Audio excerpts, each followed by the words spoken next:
Yan po, panibago na naman tayo sa lulutuin ng ating chef.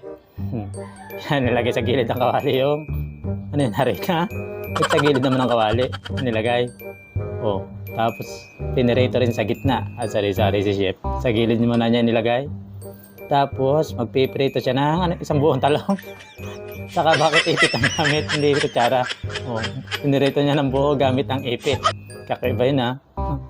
Yan, may kutsara naman. Isang buong talong eh. Ano ba yan?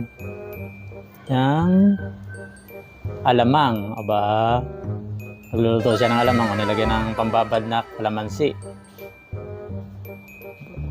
Ang daming alamang niya na. Ano kayang pinapala niya gawin sa alamang na yan? Oh. Tapos piniga. Mukhang ayos ang gagawin niya ngayon ah. Pinaypaya para siguro mabilis matuyo. Tapos ano yan? Ginisa niya, ginisa niya yung alamang. Tinosted. Hindi ngayon siya nagamit ng mantika. Kanina ang dami. Ano yan? Ano gagawin mo?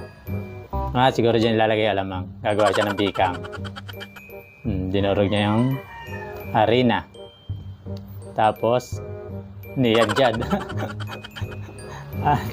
Sinasala pala niya para matanggal yung buo-buo. Kala ko niyadjad na eh. Yan na uli ang kanyang talong. Aba, ang gagawin mo dyan? Nilagyan ng puyod sa ulo.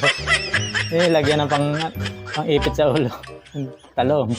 Sari-sari ah. Para saan kaya yun? Tapos ginayat-gayat.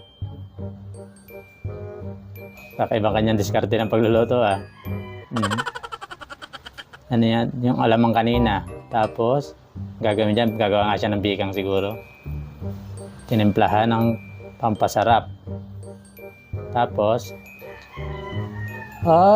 yun pala nilagay niya kanina sa gilid-gilid ng kawali nilagay na naman sa gilid-gilid ng kawali. Bakit kaya doon nilalagay? Ano kaya ang purpose doon? Pagluluto ng kanyang bikang na alamang ay siguro para malutong. Ayan na, ang dami na naman ng sili ni chef. Talagang specialty na lagi ang sili ah. Ay puro sili na naman eh. At nilagyan yan sa pampalasa. Ay naku, usok na naman tayo dyan sa sobrang dami ng sili. Ay, doon ilalagay yung talong. Yung talong. Sinilihang talong. Tapos nilagyan ng puyod kanina. Anghang yan. Di kaya yan.